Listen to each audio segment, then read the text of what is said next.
Mike Radich here, and I'm now joined on the phone by mixed martial artist Dave Mazany. Dave, how are you? I'm good. How are you doing today? I'm doing good. Dave, how did you get started in mixed martial arts? Because you competed in track and field in the Division II level in college. What made you get interested and want to get into mixed martial arts? Well, as a young kid, I was following, mixed martial arts since it came out in '93. For some reason, I was really attracted to the idea of fighting in general. But, I was kind of stuck to, my normal sports, you know what I mean? I played hockey growing up, until my senior year, and I pursued track and field through college, and and I was like, man, I gotta start fighting before I die. I wanna try at least once, before I die. And then, so I started when I was 23. I went to Gracie Baja up in Alaska, Anchorage, Alaska, and then I was like, it's something I fell in love with. I knew I'd fall in love with it, but I figured one fight would, get it out of the way. And then I had 2 fights, and 3, 4, and here I am now at Las Vegas at one fight team, and Vandalay Silva's camp, and next thing you know, I'm fighting Australia, making a career out of it now. So it's good. Did you train in a specific art, or did you just fall right into it and start doing everything? Or did you start doing maybe kickboxing or jiu-jitsu, or you just got it all together immediately? I was a decent grappler. I wrestled once when I was in 7th grade or 8th grade, and I was a good grappler then. And I always knew because I grew up watching the beginning of MMA, and I knew that jiu-jitsu at the time was what really was good base for people. So I went to Gracie Baja, with Ted Stipple as the black belt there in Anchorage, Alaska. And I before I even started thinking about doing MMA, I just did 3 or 4 months just jiu-jitsu 5 days a week, just train jiu-jitsu. And then I started easing my way into boxing. I might box once a week, and I just focused on my jits for real hard for that first, pretty much year, 2 years, and but then I added boxing, kickboxing, a little bit of kickboxing through it, and then learned some wrestling techniques that came, to me pretty naturally for some reason, and then now I'm at one fight team, and my stand-up, my striking, my the judo box style, Muay Thai, and I'm working with a world-class boxing coach, and but now my striking is a lot better than it was, so I feel more well-rounded than I did before, but I could say jiu-jitsu was my big solid base. You said you've been following the sport for a real long time. Was the main reason why you decided to move to one fight team because Vandalay Silva was an idol for you, or were you just decided to go there because you wanted to try something new? What exactly led you to one fight team? Vandalay Silva was a guy that I was always attracted to. I for the longest time they wouldn't even release an interview with him, in pride, because they wanted to, show that he was this mean, crazy axe murderer, Vandalay Silva. And then once I started seeing some interviews with him, growing up, I was like, man, this guy's a good dude, and he really wants to progress the sport and give back to it. And then I started looking at, I've always wanted to go to Vegas and train. Ever since I started, I was like, man, Vegas would be great. And I've always, internet researched all the gyms, and I saw Vandalay open a new gym, and I was like, I don't know, there's something about Vandalay that, maybe you really want to train in his gym. And it was the first gym I checked out in Vegas, and, I stayed there. They have a good family feel, people get along really good, we got, everything from kids classes to adult classes, and it's very open. So, if anybody ever visits that gym, everybody's welcome to come in and check it out. It's real welcoming feeling. People, come in, people talk to you, and, it all starts from the top. If Vandalay is in the gym, and you just walk in to buy a T-shirt, and he's there, he'll probably go up and shake your hand and talk to you, and that's just what kind of guy he is. And I always, like how he respects the fans and realizes that the fans make the fighter, and Vandalay realizes that, and he pays a lot of attention to his fans and really puts out an effort to give back to them. So, he was, in short, Vandalay was definitely an idol for me, and it's an honor to be able to train with him at this point, From what I understand, you do a little bit of strength and conditioning coaching at one fight team, correct? Yeah, I do a little bit, it's kind of, I have my degree in human performance and physical education, and I have a minor in coaching, you know, through Adams State College. And, you know, strength conditioning is always something that, you know, obviously, like when I was younger, I was more into the running, the cardiovascular training, and now, you know, halfway through college, I started doing the decathlon, you know, which is a big multi-event, through Coach John Wallen and Derek Woodsky, Derek Woodsky is now working for Charles Poliquin. He does seminars all over the world. I learned a lot from those guys, you know, about strength conditioning. And so now, and then finally, when I got to college, I was working construction because I made money, but now I'm in this gym, and I can do, you know, I do privates with people, and, you know, for a while there, I was teaching a strength conditioning class, and then they brought in a guy, Dan McCulligan, and he's been, you know, in the industry for a long time, and so he's, you can look him up on our website, so he's running the main strength conditioning, but I still do stuff, you know, around the gym with that. It's kind of how I'm, you know, paying my bills and stuff, so I'll do privates with people, and, you know, I'll teach a class here and there, like, if he's gone, you know, so, yeah, so for me, I think it's a big aspect of my training that I put in that. I try to stay in real good shape and stay nice and strong and, you know, keep everything, you know, balanced.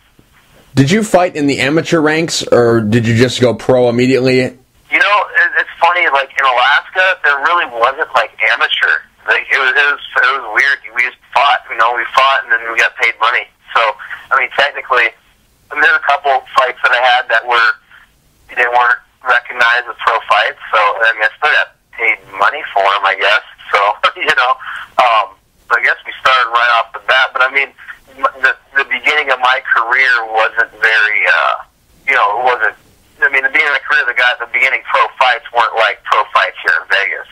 You know what I mean? So, Right. I mean, technically, no, I didn't fight amateur, but I fought probably at the amateur level starting out, you know. Take me back to your first fight. What was going on in your mind before you stepped into fight? Were you nervous? Were you excited? What was going on in your head?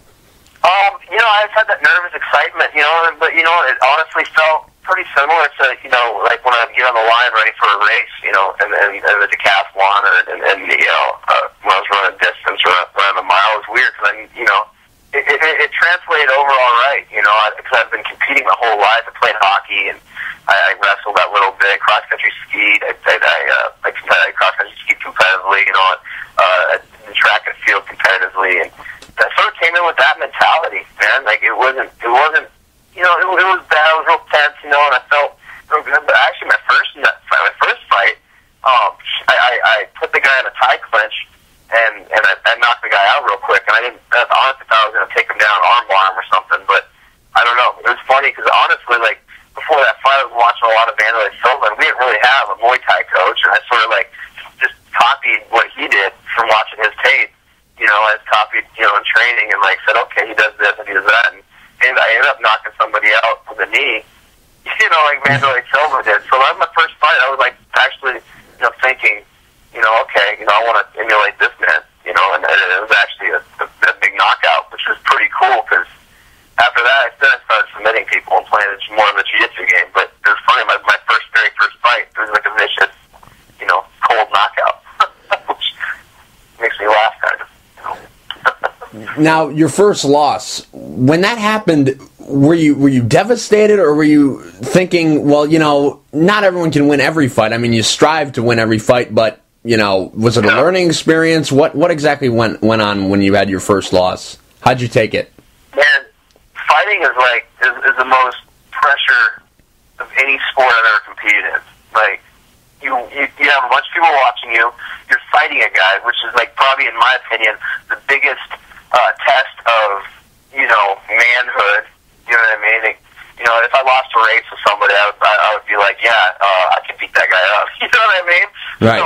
Right. So you know what I mean? That's what it all boils down to. Can you beat this guy up? That's what makes you. I don't know. It was a weird man thing, right? Big testosterone, caveman deal. You know? So that first fight, I had 5 wins, 0 losses. You know, at the time overall, and I was fighting against a rival gym. You know, a guy in a rival gym, real experienced guy. His name was Josh the Ghost Henry, and I went down to a decision. It was a real tough fight. The crowd was going crazy. The announcers liked it. Everybody liked it, but I lost that decision. I wouldn't say it was a bad decision. He definitely won, hands down. And then he got in the mic and he said, Train now, which is my ring name. He's like, oh, I'm the Pain Train now. I've taken your name, and you know, he talked a bunch of crap, and you know, it was devastating because like everybody came to watch, and you know, I was really, really upset. I mean, I knew I was going to lose at some point, but you know, you're never ready to lose, especially in front of all your friends and family, and you know, it's on DVD, and you can watch it over and over and over, and then somebody posts it on the internet. You don't want to see that. It's tough, you know.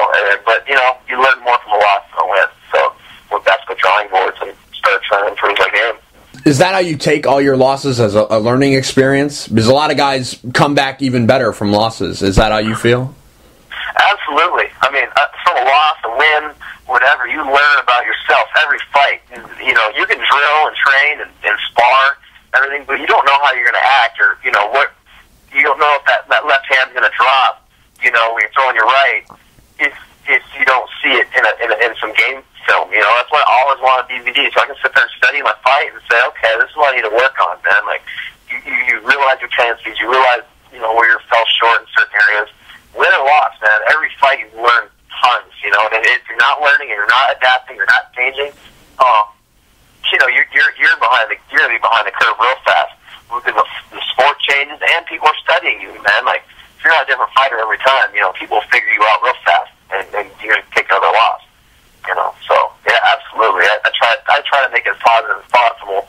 You know, learn from it, become a better fighter. You know, it's the people who are successful are people, not people who fall down, but people who get back up. You know, so yeah.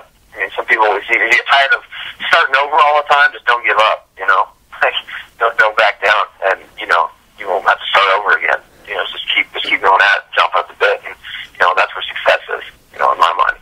How did you get your nickname, the Pain Train? Oh man, that's funny. So I was in track and field, right? And like back when I was in college, these like internet threads were going around. It was Reebok commercial. I don't know if you remember Terry Tate, the Office linebacker. And this guy Terry Tate, you can look it up on YouTube. Terry Tate, Office linebacker, Reebok. And he would go around like smashing people up. They'd have the covered sheet, a TPS report. He was like a big black linebacker guy, like woo baby, you know. And he was there was this one part that he cornered this dude, and he's like, "Oh, you're late for work, Jerry. Woo, the Pain Train's coming, baby. Woo, the Pain Train's coming." And the guy, like, I don't know, and he intimidates him, whatever, in the video. So like back in track, and then we go back to track and field. You know, when I used to run crazy. We'd run this crazy lactic threshold workouts, you know, when I was doing the decathlon. And I'd probably vomit, like, maybe once a week, you know, in a workout. So people would, like, follow me around and be like, oh, baby, the Pain Train's coming, woo, you know. And so, like, then people would watch me puke and say the Pain Train's coming. And then, like, from then they started calling me the Pain Train in track and field. And then, I don't know, it transferred over to MMA. You know, I liked it because, you know, I think it displays my toughness. You know, and it has a little bit of humor to it in my mind, because I'm a very tough guy. In my mind, I try to be. I try to pride myself on that. But then I also, you know, think I'm kind of funny too. You know what I mean? Or easy to get along with. So I think that name is perfect for me, and I like it. It works. It's unique. I don't know if there's any Pain Trains out there. You recently had a fight in Australia. You won the IKBF middleweight title. You beat Steve Kennedy by first-round submission. First, how good did it feel to go up a couple weight classes? Because you usually fight at 155. You took this fight at 185. How good did it feel to get a win at that weight, and how did you feel about your performance in the fight? I felt good about. I mean, up until the fight, but then going to 185 was awesome because I'm not used to eating like that.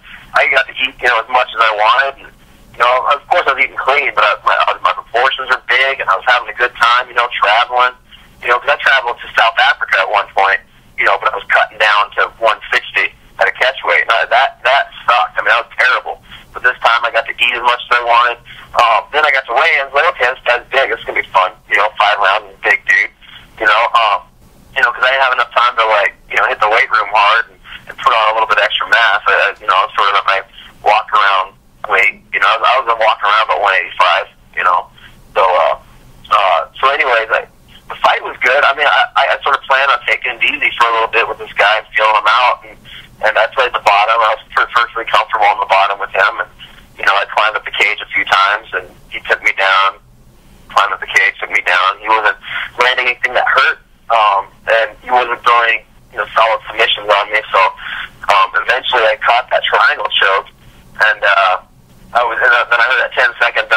10-second, clap go, 10 seconds. I was like, oh man, I hope he taps. You never want to go to the second round if you don't have to. So, right. I squeezed as hard as I could, and I saw him tap, and I got up, and I was really happy with it. I mean, it was probably, I haven't fought a straight jiu-jitsu match in a while, and it felt good to be nice and relaxed and calm and composed, and usually I'm a little high-strung, and that one I felt nice and relaxed in that home, and the venue felt good, and the brain felt good. Everything came together that night, so I'm really pleased with it. I couldn't ask for a better fight, honestly. Now where do you go from here? Do you stay at 185? Do you go to 170? Do you go to 155? Where do you go from here now? What weight do you think you're going to be fighting at? I might just keep defending that title at 185. We'll see what that promotion wants. I mean, I like that Chaos promotion in Perth was great. I mean, I love Australia. I love Perth and the Chaos. I mean, I've been to a lot of different venues, and that was their first show, and definitely for a first show, they did awesome. They treated me well. I was fed, I was put up, I was getting proper transportation. I didn't feel uncomfortable with anything. So I mean, if you find a promotion that treats your fighters good, fighters want to stay there. I got paid. Anytime I work with a new promotion, I'm nervous about all that. So whatever they want, I'm going to do it. I think there's a lot of opportunity in Australia, and I might just put on a little bit extra weight and keep fighting at 185. And just I don't know, it's a display of toughness for me if I can handle people at 185. It's a tough weight class, and it's really tough for me. I'm pretty short, and I see it as a challenge, and I'll keep fighting that. If the promotion thinks I'd be better at 170, I'll go down to 170. 155, I'll do 155, maybe I'll do them all. Who knows? I don't know. So, I'll talk to the promoter and see what he thinks would be good. Then I got to protect my own self, but of course I'm going to, be real careful, but I don't know. I like that promotion. I want to keep working with them, so we'll see what happens. Do you have a multiple fight deal with them? I don't, but they're good to me, so I don't mind coming back, I mean, obviously, if I got a huge money deal somewhere else, and I would do it, like if, Strike Force or the UFC called or something, yeah, I'm dropping that, but, as far as, small promotions or whatever, they're one of the best ones I've worked with. Chaos did a really good job, and Grady, the promoter over there, he did a great job, so I was happy, with that. Is that the ultimate goal, to be in the UFC or under the Zuffa umbrella as Strike Force is now? Is that the ultimate goal, or you just want to fight? What exactly are you looking for? You know what? As much as just fighting sounds, I would like to pay my bills as well. Good answer. What's that? Good answer. Yeah, I'm sick of oh man, I'd really like to have a computer. Oh shoot, I don't have any money. Or you know what I mean? I want to buy things that I want. Oh man, I want to visit my family in Alaska. Oh, I don't have money for a ticket. Oh, if I leave, I get to miss out on another $200 paycheck. Yeah. I want to get paid. So and in UFC, there's nothing but good things. For that. I heard there's some discrepancies in how much they pay, et cetera, but, you get a couple fights in UFC, you got that UFC status, you can open a gym or whatever, and, you got more rep out there, your name is bigger. Right. If you did fight for UFC for a while, and you fight somewhere else, you're going to get a bigger paycheck somewhere else. Right. Because you're a UFC veteran. Right. I would love to fight for the UFC. I want to get my name out there. I want to, part of my goals in life is to have super awesome stories to tell my grandchildren, and if I fought for the UFC, that'd be a really cool story, Right. So, and again, bottom line, I'm trying to do this as a profession. I want to get paid. All my cards are in this box right now. I packed up my pickup. I drove 3,000 miles down south, and I pulled in to Vegas. I was like, all right, I'm gonna make it happen. And such as I'm not super unique in doing that. All my buddies down here, we're doing the same thing, trying to live the same dream, and we're trying to get paid as well. And I'm my family have some aunt and uncles here. But basically, I don't like having a wife or girlfriend. Some people are getting help from them or whatever, but I'm kind of doing it on my own.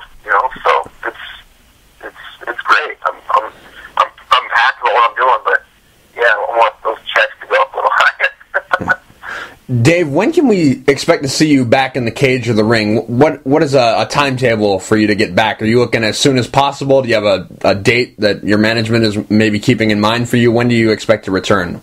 I would like to get back in that Chaos promotion at the end of April, but then again, you never know when something comes up. If a good fight comes up in between that, I could be tempted to take it, but you just never know, man. I just try to stay in shape and wait for the next fight.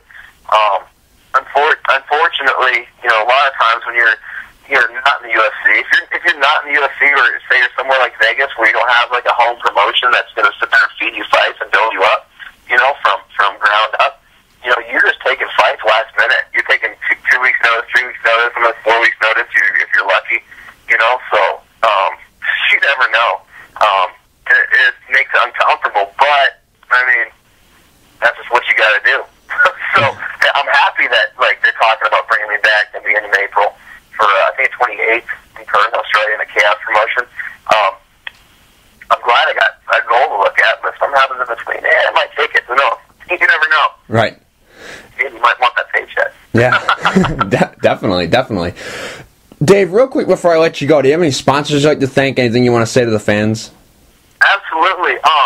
Dog Boxer Management, Dog Boxer Apparel. Those guys have been real good. Check us out. They have a merch store right now to check out. Nature of the Beast, that's another MMA apparel company. They've been with me since day one, since I started at Vanderlei Silva's team. Their website is www.notbmma.com. Nature of the Beast, clothing and apparel for MMA. Again, One Fight Team, those guys have, I wouldn't be half the fighter I am right now without that team. www.onefightteam.com, WAND fightteam.com. Those guys have been great. Also, everybody at Vanderlei Silva Gym, and of course Vanderlei Silva and the whole crew. Another thing I'd like to put out there is I have a Twitter account if people ever want to follow me, and I'm trying to build, talk, communicate with fans and whoever wants to keep up with what I'm doing. It's Mazany MMA, at Mazany MMA, MAZANY MMA, MAZANY MMA, and my name's Dave Mazany. So, look me up on Twitter too, and of course Facebook, I'm there too, Dave Mazany. I can't think of who else, but everybody's been great. That's it. Dave, thank you for taking the time to talk. I really appreciate it.